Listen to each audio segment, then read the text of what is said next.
We are a few weeks into the new year, so I wanted to do a mid-month check-in.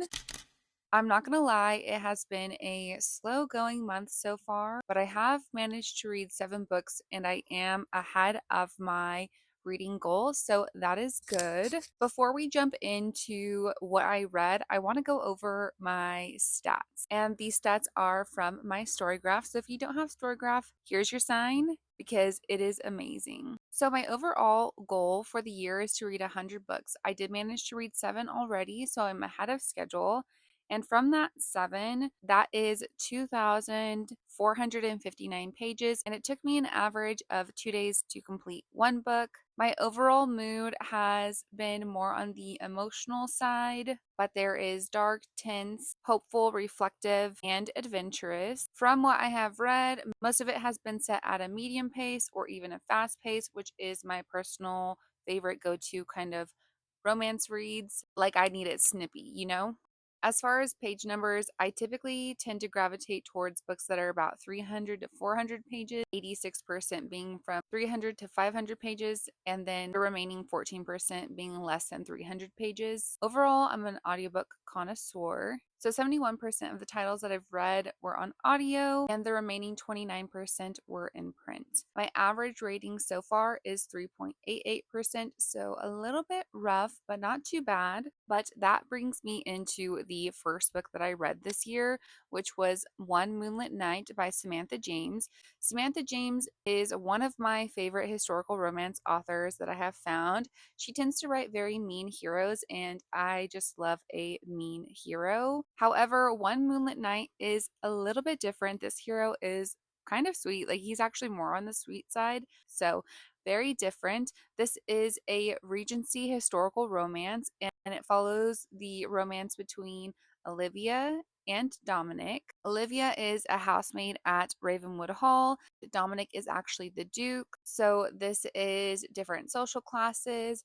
We have a workplace, close proximity situation, also a slow burn, and he fell first. And their meet cute is one of my favorites. She had just finished her work for the day. She's headed to her house, and he is actually coming from London back to the hall, whatever you'd call it, his home. His dog tackles her. She gets a cut on her cheek. He gives her his monogrammed handkerchief so she can like wipe it off. After that, he was like super enamored with her. When he found out that she works for him, he basically promoted her from housemaid to bookkeeper, and then they started to work a lot closer together. This one was not my favorite overall just due to the subject matter. The Duke is half Romani, half English, and the English do not like Romani people. So he has a lot to overcome with his mixed heritage. There is a lot of that going on within this. But overall, I enjoyed the sweetness that he brought. Like there's another scene in here where he wants to win over the English. So he throws a ball. He asks Olivia to be his guest. She, of course, declines given their different social classes and the fact that she works for him. She did end up working that event after the ball was over. He brought her a present, beautiful ball gown, and they shared a very intimate moment where they danced in private, and it was very sweet and very cute. So I can enjoy it for what that was. Next, I read Annie's Song by Katherine Anderson, and this one I was really looking forward to based on the premise. It sounded very intriguing to me. This follows Annie and Alex. Annie is very misunderstood within her town. Everybody thinks she is stupid. They don't take her serious and they don't pay attention to her. Nobody ever talks to her or explains anything to her. And because of that, she's very naive when it comes to society. But one thing she does love to do is explore and play in the woods. She's doing that one day when she is brutally attacked by this guy. And the guy who attacks her is Alex's brother. And when he finds out that his brother did this, he extends his hand to her family and says, "Hey, if you need anything, let me know." Fast forward 4 months, he hasn't heard from her, but they find out that Annie is pregnant from this attack.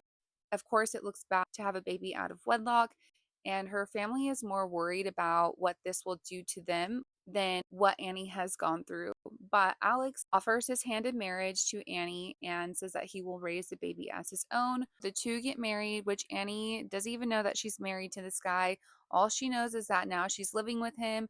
She's not living with her parents anymore. She's very confused. She doesn't understand what's going on, what's happening, because again, nobody explains anything to her. Alex and Annie start spending a lot more time together, and Alex actually comes to the conclusion that Annie is just deaf. He immediately goes to her parents and is like, how dare you not pay attention to your daughter, like not recognize or realize what she's going through.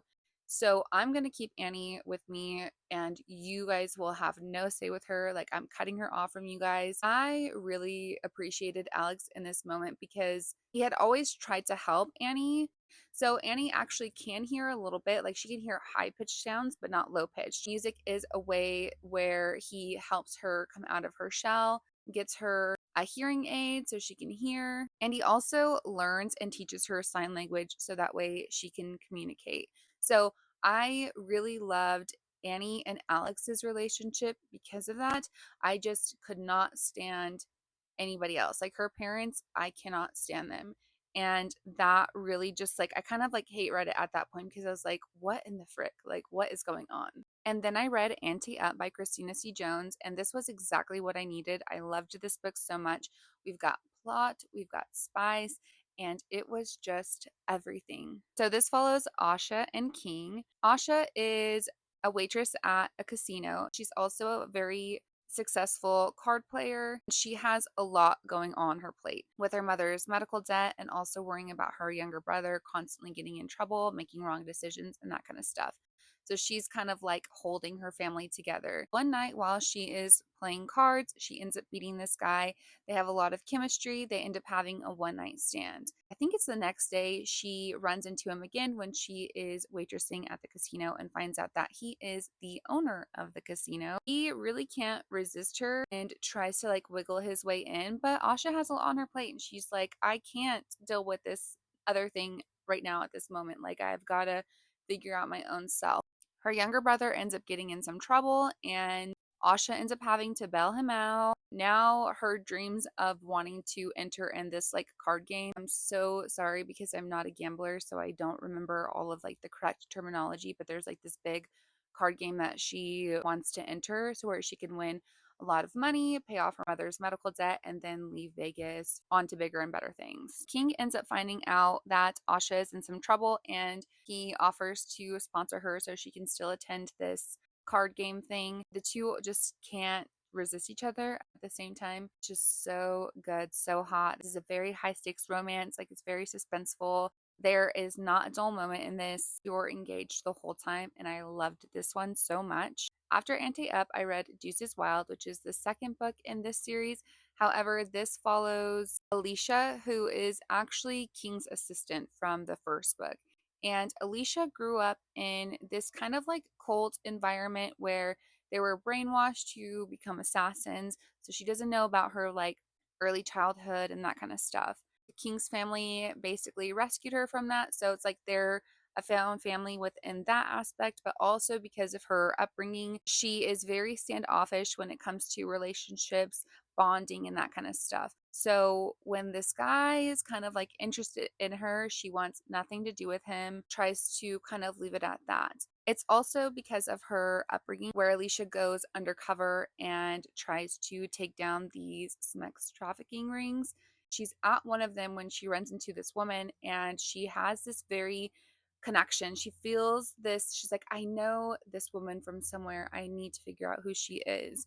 So the guy that has actually been trying to get with her is a police officer. So he's able to gather more intel and information, that kind of stuff. The two end up kind of working together in order to get to the bottom of this. And given their moments together, they just can't help but resist each other. Then I read Bully and Until You by Penelope Douglas. This is actually one of my 5 series that I want to read in 2025. I'm so happy that I'm finally reading it. This is one of their earlier works. I know it's kind of like hit or miss with some people, but it was a hit for me. I really liked Jared and Tate. This is a like faster pace. It's not super bully. There is moments where there's like bully in it, but it's not super dark, if that makes sense. But this follows Jared and Tate, and Jared and Tate were childhood friends. Something happens in Jared's life and it changes him. And from that point on, he starts to bully Tate.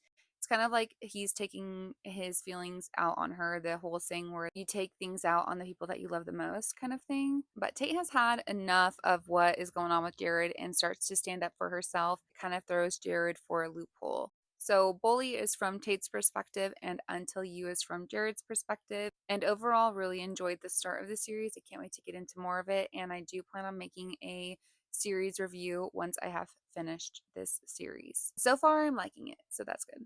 Then I read All My Love by Morgan Elizabeth. Oh my God. Let me tell you, I was not prepared for the emotional turmoil spiral that I would go on with this book. This follows Riggins and Stella, and they were childhood friends. Their relationship relied heavily around music. Like she would write music, he would sing it, and they just had a really good relationship, and everything was looking up. Everything was working out the way that they were hoping it would. He ends up making it, and him and his band go on tour. She goes with him. But with the tour life comes all of the other stuff, drinking, and, he kind of falls into that. It was a lot for her to take on. Her drawing point was them actually getting married and him waking up the next day not remembering. So she leaves him, comes back to her hometown where her mom is super narcissistic, ugly, and gross, and is like, "You'll never be nothing. I always told you this would never work out." Like, her mom is a POS for sure. She is just trying to move on with her life. So, 7 years has passed since their marriage, and he actually returns to town and is like, "I'm just here for my wife." And she's like, "When did you find out? How did you know?" This kind of tells their story back and forth between him and his addiction getting better and wanting to be better, and her figuring out if she can trust him or not because of what she has gone through. Yeah, I don't know. This one was just really emotional, really good, and I really enjoyed this one. And that is my mid month check in. I would say a pretty good start to this year, even though it has been slow. Have you read any of these? Let me know your thoughts down below. But thank you so much for watching today's video, and I will see you guys next time. Bye for now.